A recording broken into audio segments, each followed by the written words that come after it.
Hello, everyone. Welcome. We got some people rolling in, but we have a decent amount that we are trying to pack into an hour here. So we're gonna get going. Welcome. Um, I am James Nord. I started this company about 11 years ago. I have Grace with me, who's the VP of Strategy. I'll let you say hi and introduce yourself. Hi everyone, I'm Grace Murray Vasquez. I'm the VP of Strategy and I have been here for just over 10 years, which is wild. Thank you all for Yes. joining. Um, so um, Yes, so we've got kind of two parts here today. First, Grace and I are going to run through the new rules. Maybe you've seen them, maybe you haven't. And then we are bringing Jack Appleby and Taylor Lorenz on, and we're going to talk about, put those into some context and talk about where this industry is going, what the implications are of how much these platforms have changed. So let us jump into it. So if you know some of the history, we released in 2020 10 rules of influencer marketing. They were kind of focused on this idea brands should not be spending their money paying influencers to pretend to like them, that, authenticity was kind of what made this industry great, and that we should be running towards that. And the space felt super transactional, and it just felt like it was going in the wrong direction. I feel like over the last 3 years, what we kind of put out and what we had been talking about has been widely adopted, and I think most people have agreed that that is the path.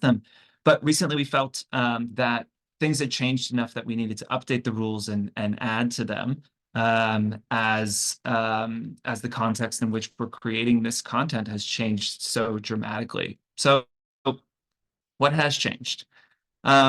First, the creator-follower relationship has changed dramatically. If you go back even a few years ago, most of the people that saw your content, they knew who you were, they had some sort of relationship with you, and you know, again, they understood if you were giving a recommendation on a product, the kinds of things that you've talked about, what you liked, what you didn't like, and there's been this trend of kind of diminishing familiarity, or as algorithms have come to play a bigger part in who sees the content and when, increasingly the people who see content don't know who we are. They don't have a relationship with us. And that means that we can't assume, we don't get the benefits of that kind of parasocial relationship in all the content that we create, and we can't assume familiarity. We were thinking about this trend. If you remember years ago, I feel like every video or Insta story started with an influencer saying, "Hey guys," and there's actually an incredibly long cut on YouTube here of just people saying, Hey guys, hey guys, hey guys, hey guys. okay, I'm not gonna keep playing that. But everyone used to start with their content with "Hey guys," because they were talking to a group of people that they knew. They were talking to a community. Nobody on TikTok really would start their content saying "Hey guys," right? Because you don't know who that is going to. And so like this idea of like "Hey guys" to hooks, right? That like we've shifted from I am talking to a group of people who know me intimately. You ever meet like an influencer you follow in the wild, and you're like embarrassingly like, "Oh, how was your staycation last week?" Or I saw that you ate at this restaurant yesterday, right? You know everything about them, but like again, as that familiarity drops, so does the way that we create content. Um, uh, Another is just the demands on content, right? And so if I'm going to come back to that one, but if you look back, kind of when we started this business, when brands started working with influencers more, the only people that influencers needed to create content for was their audience. So it was super focused, right? And then as time went on, brands started thinking, well, maybe if I'm working with an influencer on sponsored content, we should post it to our brand social. That was like something back in 2014, 15 that brands generally wouldn't do. They didn't want influencers showing up on their feeds. But, they start putting it into the brand social. And so now the briefing gets, more complex. We have to figure out how to make sure it makes sense on their feeds, but also in the brand social, and then move forward as people start putting more paid behind influencer content. And that starts wildly outperforming their owned content on their ad channels. Now we have to think about not just how is this going to play organically on both of their feeds, but also is it going to work in ads, right? And so briefs got a lot more complex. The ways we needed to create content changed. And now if we look at it, like the amount of things that a piece of influencer content needs to do, the amount of departments that are raising their hand asking for more influencer content has totally exploded.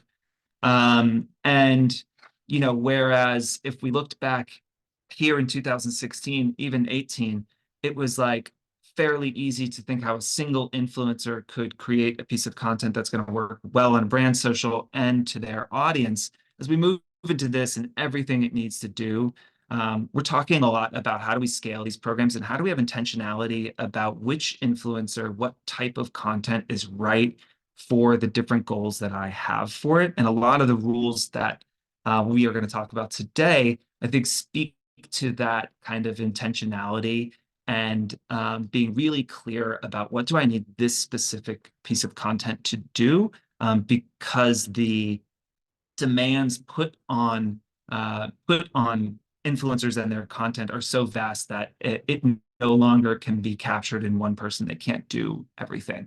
So without further ado, let's jump into our 7 new rules of influencer marketing. So first is actually a tweak of rule number 10 from 2020. We used to say you have to educate, inspire, or entertain.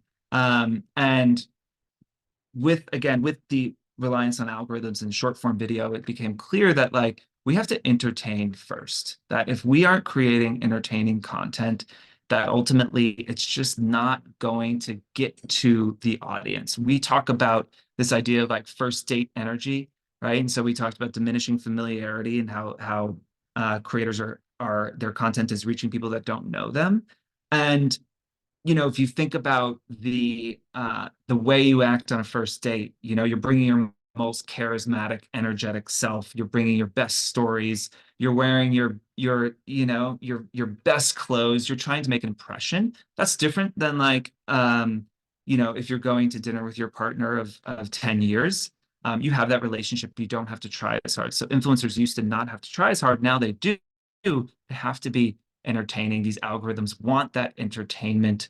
And it means, again, how do we make sure that if all of the content that consumers are watching is really fun and entertaining, and then your ad is boring, it's going to feel even more like a record scratch, right? And so what's so great about influencer marketing is it can kind of flow into a conversation. It can feel endemic to these platforms. But one of the reasons we came out with these rules is that because brands aren't used to creating entertaining content, and because influencers have historically not been tasked with creating entertaining content, I'm seeing a separation between what content is doing really well organically and sponsored content, and brands just not reacting fast enough, because we don't want this. We don't want to be interrupting someone's stream of entertainment with an ad that they have to just get through to get to the content that they want. We want it to fit in and feel really natural. Okay, the next one is you need to decide when you are a window and when you are a mirror. So this sounds kind of lofty, but this has come from actually a Fran Lebowitz quote, which was in her Pretend It's a City documentary. And she was talking about how young people, she's heard a lot of young people complaining about, oh, I didn't like that book because I couldn't see myself in it. And Fran's response to that was, well, a book isn't supposed to be a mirror, it's supposed to be a window, meaning you don't need to see yourself in it exactly all the time. It doesn't need to mirror back to you exactly what your life has been or who you are. It can be a window into something else. And this for us is something that directly applies to how some of the biggest problems in the space are showing up, in that a lot of the time we're really trying to create a mirror when we need to be creating a window. So there is a place for both.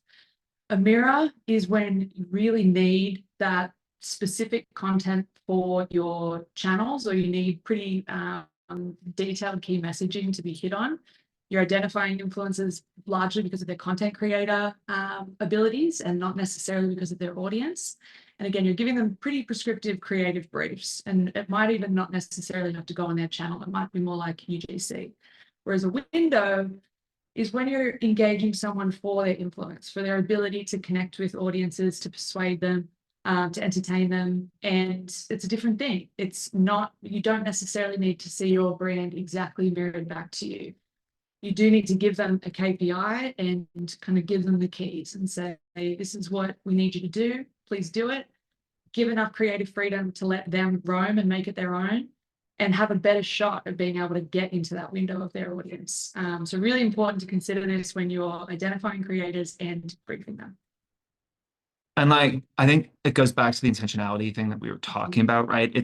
It's so helpful internally as you're speaking to teams to just ask yourself, well, is this window content or is this mirror content? And I think the hope is that, you know, you can stop trying to have it be both, because if you try and have it be both, it's going to be kind of neither. Which ties, again, perfect segue into briefing. I'm sure whether you're on the brand side or the creator and influencer side, you've seen briefs that have what we call key message bloat, just a deluge of key messages, and probably a little, but make it your own at the end of that, which we've been guilty of, our clients have been guilty of, the whole industry is guilty of, and it's a tough thing to avoid, but it's also a really tough thing to be hyper aware of and vigilant about trying to get away from. So if we go to the next slide, a way to do this is also kind of getting back to thinking about more traditional advertising, and remembering that in any ad, we're not trying to cover every single thing that this product is capable of, is good for. We need to think about, what is the single most compelling idea? What are we trying to get the audience to take away and leave with here? We're not thinking about what we want the creator to say, a key message. What do we need the audience to leave with? And this is an example, we won't show it here today, but it's one of the most famous replayed Super Bowl ads. And it's about just simply the idea that you can open up your Volkswagen with a remote control. So it's a little Darth Vader holding it out. In this instance, at that time in 2011, that was the most single compelling idea. And that's what we wanted the audience to take away with. We didn't need to get into every other single thing that this car did. So a really important thing to remember there. And again, as we're thinking about briefing creators, that's it also comes back to giving them that KPI, giving them that audience takeaway, and then saying, hey, you tell us the best way of doing this. So this is an example from one of our campaigns. Corporate Natalie, who's amazing. I'm sure a lot of you have seen her content, but her content wouldn't perform or be as entertaining in the way that it is if we gave her just an absolute scroll of key messages. So instead we said, position Dix as the go-to for everyone and anyone on your gift list this season. The KPI is viewership. This is a big awareness play. We want you to tell us how to do that. And she came up with this hilarious concept, executed on it. Engagement was amazing. Viewership was amazing. Incredibly positive sentiment. And the product was still front and center of the post. So yeah, great example of this principle of audience takeaway, not key message. I saw a interesting statistic recently on that point, that every key message you add to an ad, like you're reducing like 35% the chance that they'll remember either key message. So if you have 2 key messages instead of 1, you have a 35% less chance that the consumer will remember either key message. If you get up to like 4, that goes down to like 25%. So it really is like probably some of the lowest hanging fruit, is just like really focusing that in, and not getting the laundry list. Not getting crazy. Yes. The next one is, you need both test partners and trust partners. So this is really coming from so many of our clients have asked us, does ambassador marketing still make sense? Do long-term partners still make sense in a landscape that's moving like quicksand? Is the person that we're working with now going to be the person that we want to be working with in 6 or 12 months? For us, it's been a little bit of a yes and not a one or the other. You do need partners who you can trust to be able to turn things around really quickly, to be able to come to events, to be able to get audience insights from, to be able to know and love your products deeply and meaningfully. But you also need, I think we can go to the next slide too. You also need test partners. We firmly believe at Fohr that influencer and creative marketing is going to be the #1 form of advertising in general. So if that is true, we need people that we can really heavily rely on. We also need to be expanding that network constantly.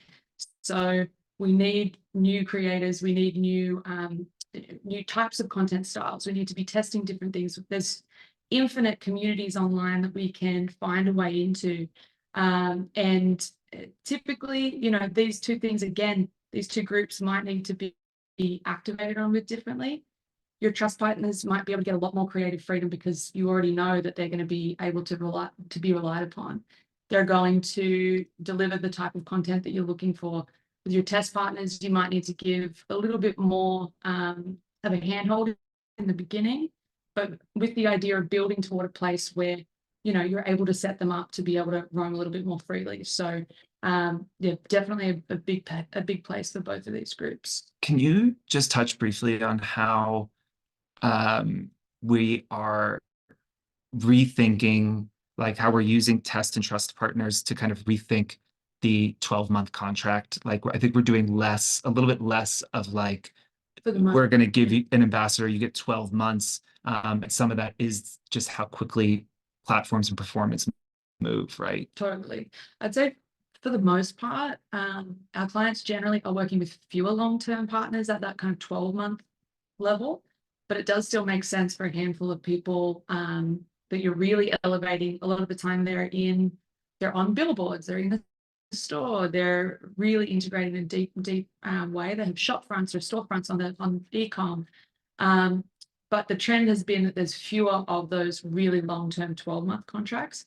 There are a lot of 3 to 6 month long contracts, and there are the test partners who are kind of rotating through to, again, hopefully elevate them into re-engage them to be able to say, all right, we've been operating and working with a ton of creators here whose content is performing well, who do we want to continue to re-engage and strengthen this relationship with. And we're also being upfront about that in the briefing as well, to kind of say, hey, this is the KPI, this is what we're hoping to do. We love re-engaging partners. And again, kind of setting them up to be able to hopefully elevate them into that trust partner status. That kind of goes into just how we are thinking about performance. So average engagement, average viewership, reach, you know, whatever it is, like this has been the foundational metric in influencer marketing, I feel like, for quite some time. Again, you used to kind of just, if an influencer had 25% reach, that's just kind of what they got. Like, even if they put out, you know, a piece of content that wasn't great, you could still count on a level of performance. There was just not as much variability built into the algorithms. Obviously, TikTok changed that quite a bit, and now that variability is, I would say, again, one of the dominant forces that influencer marketers and creators need to navigate. Is how do I ride these waves, right? And how do I even understand what is happening? Because again, if we look at these two graphs, and if the person had the same viewership percentage, what we could reasonably expect from a performance standpoint is quite a bit different, right? And as we think about intentionality as well, we're gonna talk a little bit later about taking big swings versus safe bets. But you know, if these were two different creators who, and this was their performance graph, you would have kind of different ideas of how to use them. We increasingly are, again, walking away from averages. This is a look at the new Fohr profiles, which are launching here in the next week or so. And we pulled out two kind of example graphs from different creators. And you can see on this bottom one, that a huge percentage of the total views are driven by a small number of viral posts, whereas in the top graph, the performance is quite a bit more consistent, and virality is not driving the performance as dramatically. It's important for y'all to find those metrics and again get past the averages. Again, because it just isn't telling that whole story. And yeah, you're getting a little sneak peek here of what we have coming out from a product standpoint, but it became clear that, again, those metrics, the average engagement rate, the average viewership, they just are a little outdated. And I know it can be difficult, especially in a big organization, because they like to have standards and say, we don't work with people under this percentage viewership or whatever it might be. But the nuance is a little deeper, and we're looking at these kind of, we're looking at these virality coefficients, whatever you might want to call it, to see how much of that performance is coming from that.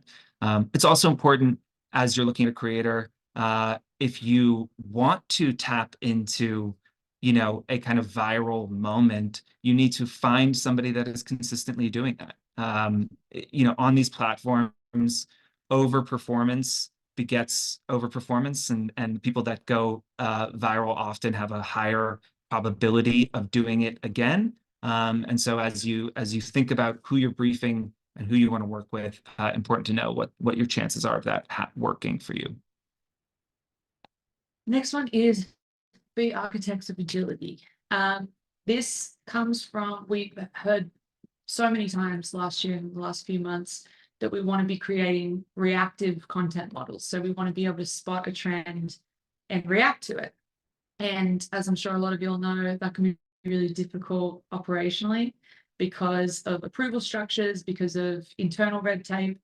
And so it is something that you really do need to architect out and say, like, okay, if we need campaigns that are moving as quickly as trends, then we really need to be able to anticipate that, build infrastructure to be able to support it. And again, maybe that's not our entire pie, but there's a portion of it where we can play in that way. So if we go to the next slide, we have a fun little, actually, tis that slide here. More to just, reflect on some trends of how far we've come. Yeah, how far we've come, but also swinging back to. And I think we can go to the next one as well. We're doing this a lot with, again, leaning into our trust partners. So being able to get from spotting a trend to getting content live within a week is fundamentally impossible with someone that you've never worked with before. They probably don't have a product. You have no idea if they're going to even respond to your email. You don't know what their rates are. It's just not possible. But if you have partners that you've already been cultivating relationships with, you can rely on them. You like their creative. They know your products. They have your products. You don't have to deal with the shipping and back and forth and all of that sort of thing.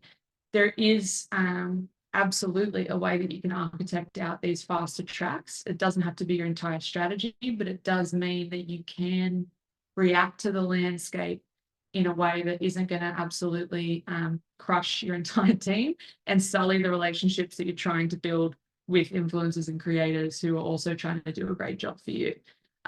So for us, our team have been doing a phenomenal job of this on some of our select key accounts.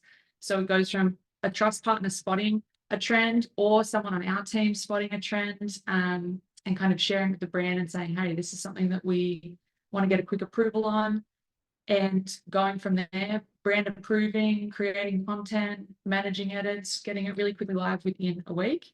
And the results are there to support, the effort that it takes to be able to architect out these types of more agile models. This is just a quick glance at a post from a wonderful client, Coles, when the whole girl math thing was happening. Our team saw an opportunity to tap into that through, Coles Cash being one of the better loyalty programs out there, I might say. We love Coles Cash. Love Coles Cash. But to be able to tie that element of the Coles brand to something that was happening that week and didn't happen for very long, it meant really insane viewership. It meant really great shake it because cash, exactly. Really great sentiment. It was entertaining. The viewership was, I think, 22 times higher what we had seen in benchmark for that creator. And it's phenomenal. So again, it's not our entire strategy because we need to be able to plan ahead. We need to be able to support larger launches. We need to be able to hit any number of business needs. But one key business need is to be able to participate in conversations that are happening quickly, and to be able to get the attention that then comes with that. And also recognizing that that is a very different thing than something that's lower funnel, product-based messaging, driving to a sale. You can't have it all at once. So it's good to kind of remember that those things happen as part of a bigger pie. Yeah. And, you know, I think I'm going to touch on that like intentionality point again.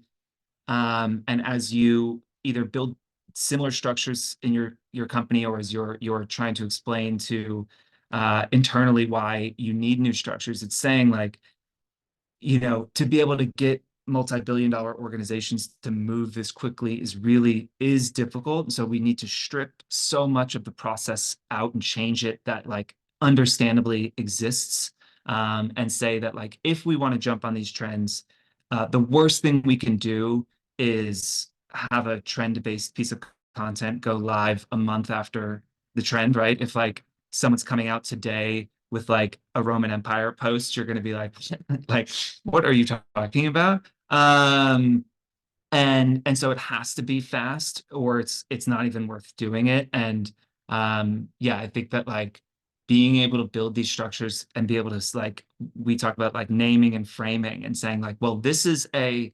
you know, fast track trust collective post, so it means it's not getting approvals from 15 people internally, only one person gets to approve it, right? And like, what are the things we need to do to speed that up so we can hit those kind of the speed benchmarks we want? Last up here is like a stock portfolio, you need a mix of safe bets and big swings. As we've mentioned, and Grace has said a few times, right? That can't be, you know, jumping on trends. Trends are so important to social right now. If jumping on trends is your entire strategy, that is not going to work. In the same way that like if you have a stock portfolio full of penny stocks, high growth penny stocks or something, right? That's like not sound investment advice. You need a mix, you need a balanced portfolio. We kind of look at it and say like, we expect 80% of the content to be scalable and repeatable. We have to find the stuff that works. We need to figure out how to do it over and over. We need to figure out how to take those learnings and bring them to new communities and new partners. We need to track the performance of that and make sure it's continuing to work. But also we need that 20% that's kind of out there. We're taking a swing. We're trying something different. We are, you know, testing the limits of what maybe you internally consider brand safe. You're participating in internet culture. We're going to talk a lot about this with Taylor and Jack, but that these are communities and you need to be an active participant. We always say that you know, what is it? You have to like dance before you DJ. You can't go to a party and just change the music. You have to be an active participant. And so that 20% of experimenting and innovating and jumping into trends, it can have an outsized impact, but it can't be the whole strategy. We have a good example here of a Sephora post that they did that was super successful, pitch from a influencer. I'll just play it here, where she does get ready with me's in very strange locations. Get ready with me in an abandoned field. So as she's talking here, again, this is something that they usually maybe wouldn't do. But this was kind of a big swing. We're going to try something different. And this has been a really highly performing piece of content and ad for them. Hear my blending. Wait for it. I always jump scare there. Right there. I'm so sorry. And you love this, the sentiment. People like, oh my gosh, Sephora is like so funny for this. I can't believe they did this. Like that's participating in the culture. That's taking a big swing. Here is what we would say is like maybe not a great big swing. This is Walmart obviously spending a lot of money, working with a big celeb, big personality. I'm sure this was a big deal internally. We actually are gonna have a little quiz after this. So in the chat, as we play this, think about the rules, all of them, and think about maybe what went wrong in this post. It's Quitter's Day, time of year when most people give up on their New Year's resolutions. Hey guys, this is going to be a super fun road trip. I promise. Truly great. Trust your daddy, okay? Where was I? Oh, yeah. Don't give up on your resolutions, people. You've got this. Walmart Plus saved my resolution to travel without the stress. With gas savings and free delivery on snacks, which is what I need, lots and lots of snacks. I am totally sent back there.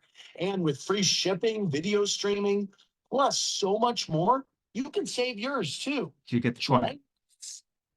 Right? So again, big swing isn't always just, working with a big celebrity. It should be something that again takes all these rules into account, and hopefully creates great content. Now, I want to get to the panel side. I am looking at the chat. We are talking about that post. I love it. Fantastic. Okay, I want to introduce the panelists real quick, and I'm just gonna, I told them I did Tar-esque introductions for both of them. So real quick, Taylor Lorenz needs no introduction. Doesn't mean I'm not going to give her one. Taylor is currently a columnist for the Washington Post covering internet culture and technology. Before that, she had a genre-defining stint at the New York Times on the same beat. Over the last decade, she's helped define what internet culture is and why it's important, and has recently pulled that into a national best-selling book, Extremely Online. What I think makes her reporting so interesting and important is her ability to contextualize and explain to a broad audience how the absurdity of the internet is something that should be studied and not scoffed at. Who else could get us to revisit Grumpy Cat's reign and understand that it is not just a meme, but maybe the start of internet culture? Thank you so much, Taylor, for joining us. And Jack is a social strategist and creator. After starting his career covering emo musicians, he embarked on a shimmering career in the agency world in social strategy, stopping for a time at some of the most respected and innovative shops in the world, including RGA and Laundry Service, where he helped craft strategies for brands like Beats by Dre, Verizon, Microsoft, and Spotify. From there, he went to Twitch, where he helped brands leverage what I think is probably the hardest social content, live streaming. It is really hard to get live streaming right. He worked with the NBA, American Express, Monster Energy, and Taco Bell before setting off to found Future Social, a newsletter that he's casually grown to 65,000 subscribers, I think, now. And there, he is really hit his stride using the 13 years of experience in social to help marketers across the world understand how to better connect with their audiences and reach new ones. Welcome, both of you, and bless you, Taylor. That was way too generous. Thank you for Hey, having us.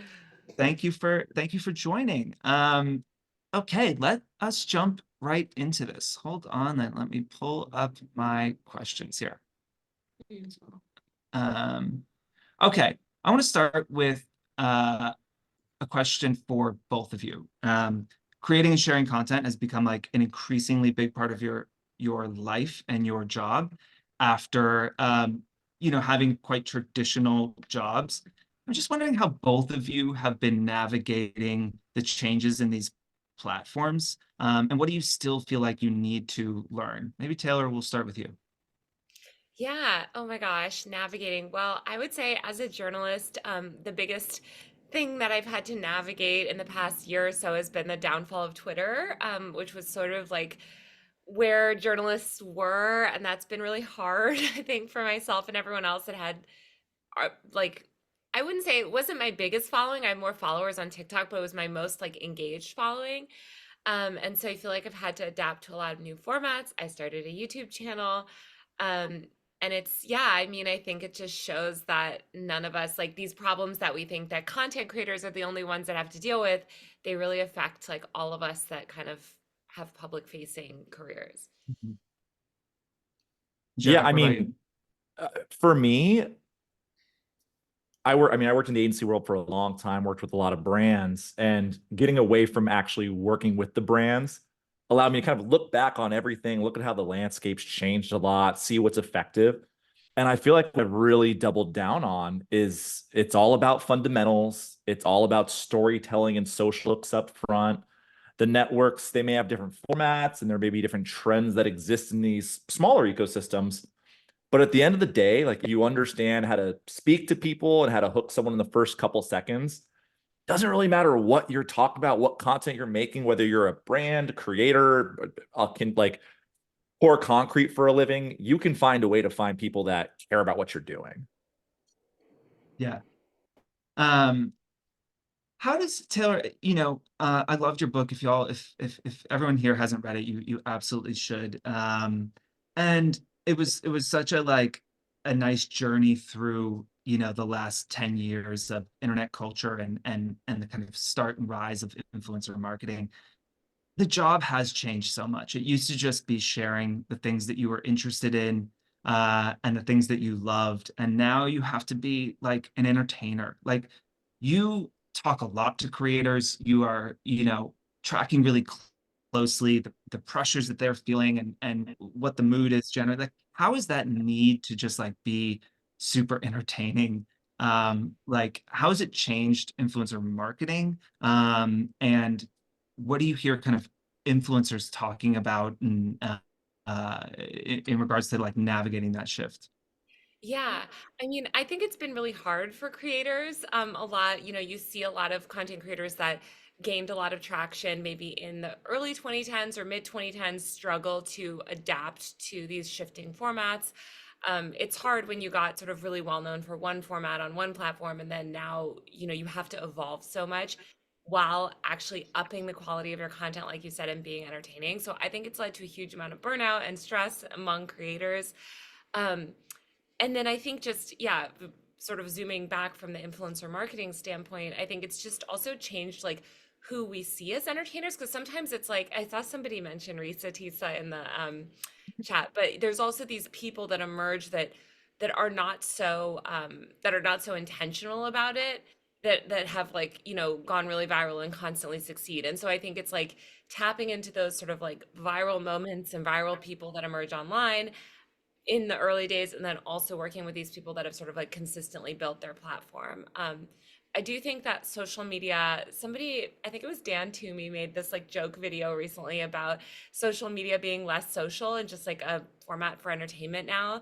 And I totally agreed with that take. Like, so many of us open our apps now and we expect to be entertained. So it's like, it's not enough to just like, here's what I'm doing, like you have to format that in a really engaging way. And so I think it's raised the bar across the board.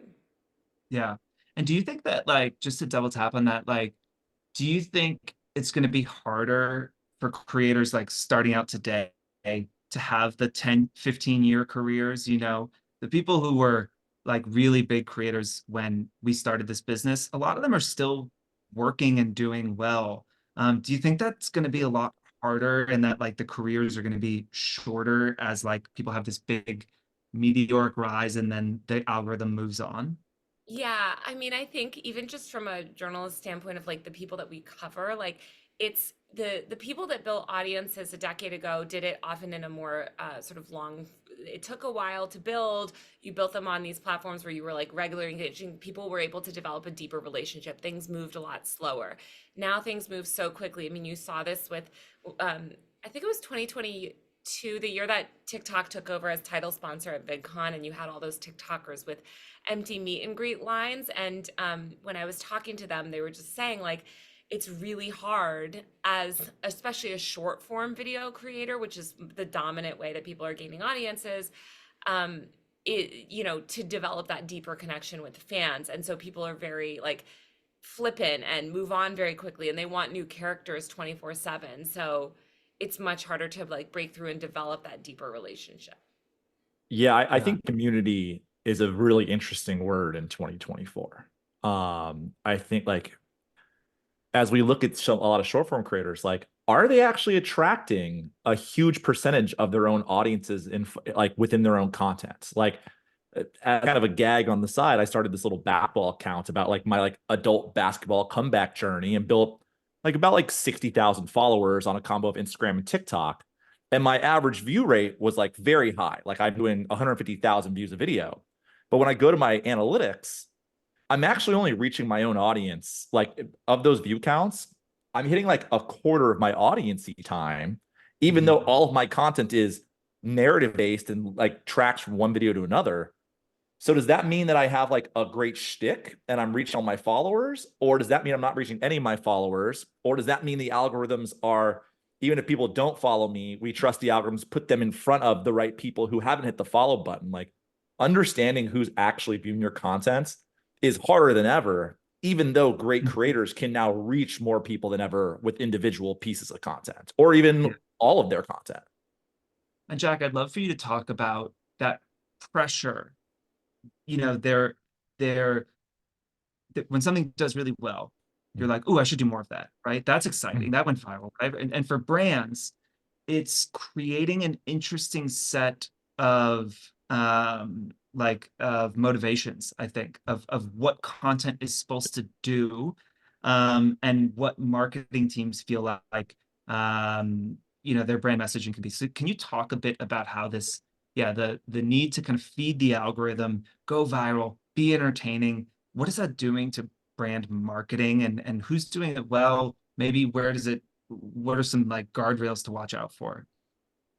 So it's funny. I think there's a couple nuances within that. I mean, my background's running a lot of accounts through agencies where we might work on hundreds and hundreds of assets per month for just one account.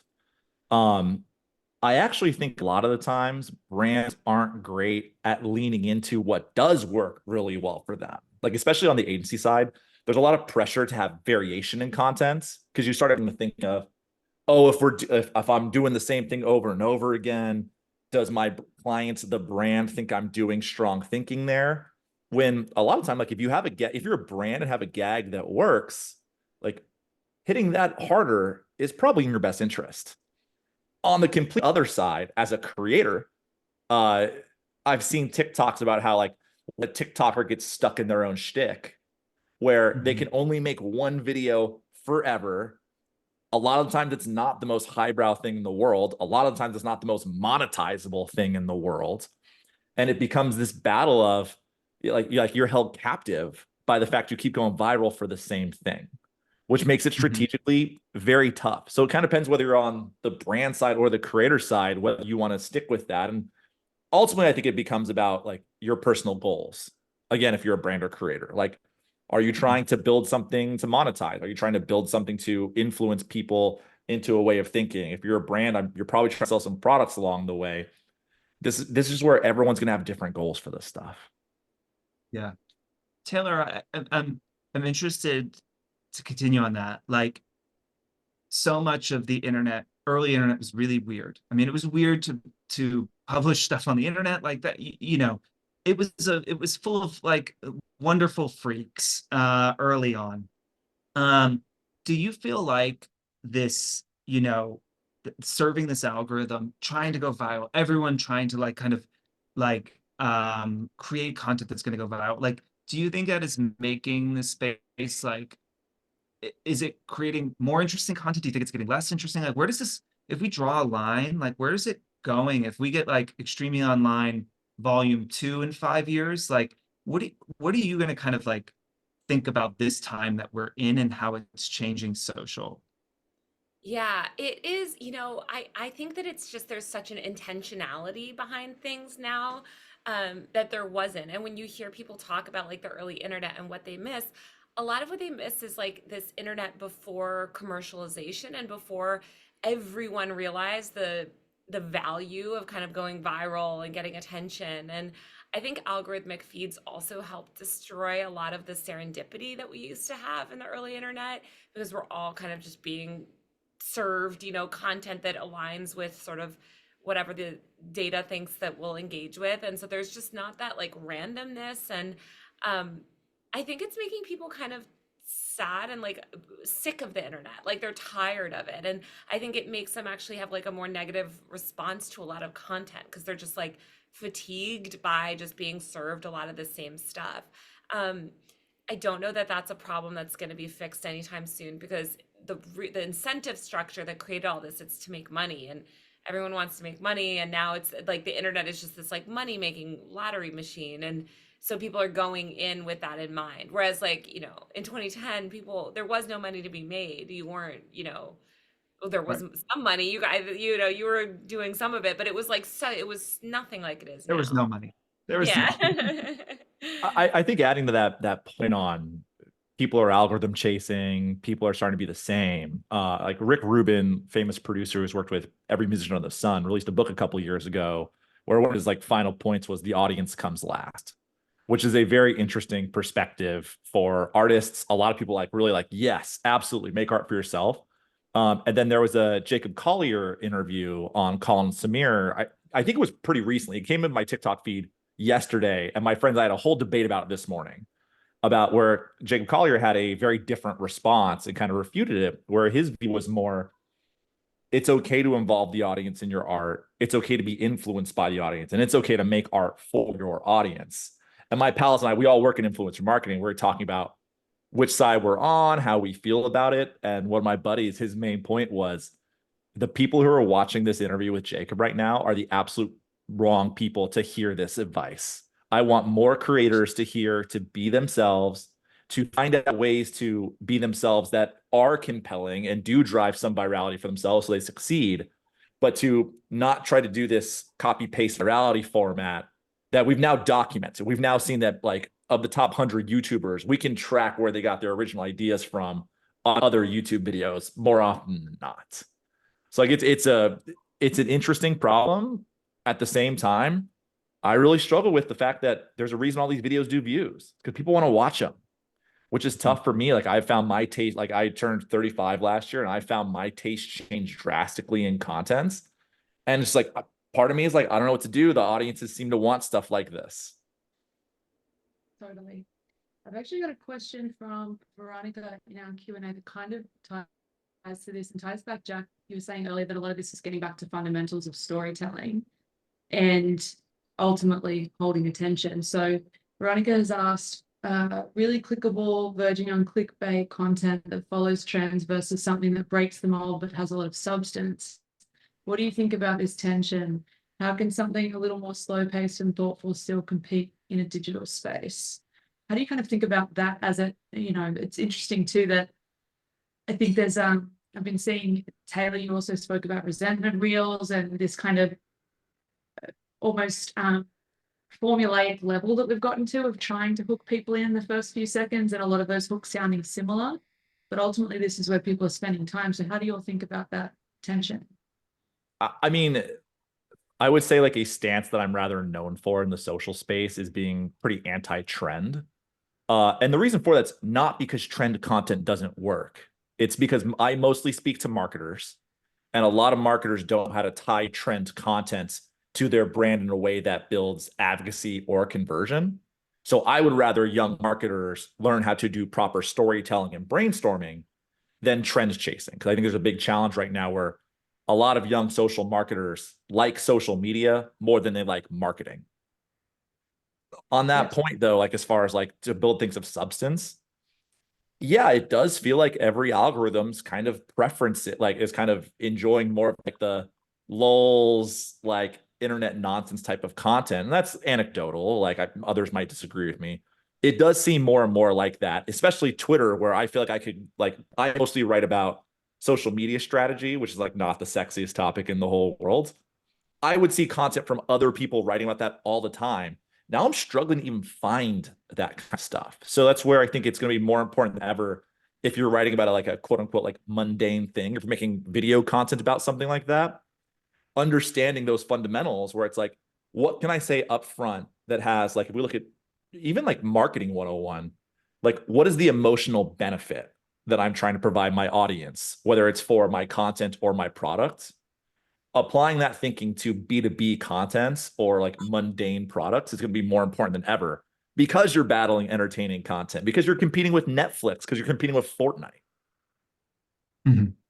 It's like headline writing too. Like writing a headline is different to writing an article. Yeah. So I think This is where I think journalists and editors can like build audiences. Like I think Taylor's done a wonderful job like building her profile, and I think that's where like a lot of journalists could be doing more of that, where basic headline writing as far as copywriting for social goes a long way. Like when I consult with brands and marketers, I always tell them, like, if you can't tell me what the YouTube title would be for this piece of social content, you probably don't have a strong enough idea.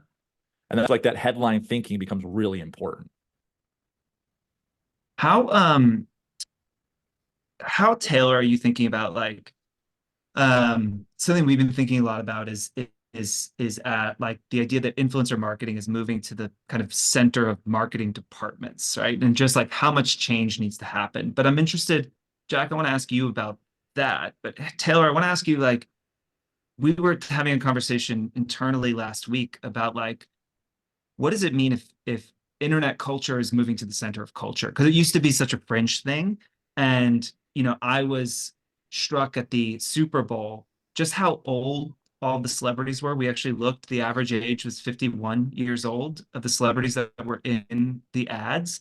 And it's like, right, the monoculture doesn't exist. So they had to go back 20 years to people who've been famous for decades so that like everyone would recognize them. But like, again, like do you feel like internet culture is moving more to the center, like out of the fringes of culture? And what are some of the implications there? Especially if you like also working at like this kind of traditional legacy media, and how they're kind of, you know, how do you kind of contextualize all of that? Yeah, no, it's so true. I mean, this is why I always call myself a tech and culture reporter rather than an internet culture reporter, even though that's what everybody knows me as. Because I think that just internet culture for years now has just been mainstream culture.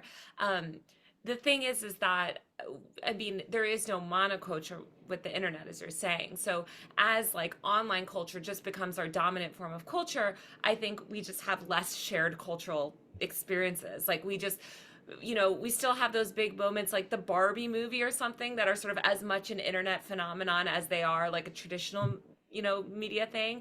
But those are fewer and fewer and far between, right? Like and they have to have so much money, right? Like it has to be this huge thing to even break through. So I think it's harder. And I think, as you said, it's a big challenge for brands. You can't have those maybe single campaigns that hit. At least I think of this with articles. I'm not a marketer, but you know, when we write an article, we have to really explain like why we're writing about this person. Why is this person relevant to everyone, especially in traditional media? Because most people are just highly relevant to specific audiences. Mhm. And Jack, I remember one of the first tweets I think I remember seeing from you. I feel like you were talking about how future CMOs are going to be, you know, will have started their careers as social strategists. And how, like, again, as marketing changes to reconstitute itself around social, what do you think? Like, again, draw that line out. Like, what do you think the implications are there? How do brands need to be thinking about the way that they are running these teams and talking to customers? You know, it's funny. I've since gone back on that view, and I've kind of gone the other way. But no, brand building has changed drastically in the last 10 years. A brand, it used to be, what's our tagline? Hopefully we understand that positioning and tagline aren't the same, but a lot of the times brands don't understand those are different. So they kind of use the same for both. And it used to be like, how many times can we knock on the door of this positioning and tagline until hopefully someone understands just do it or eat fresh or whatever it might be.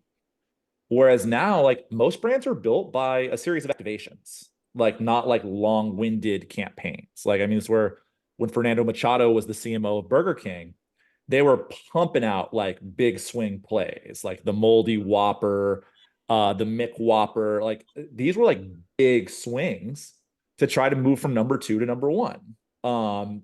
And like whether those worked or not is a fascinating debate within the advertising like agency world.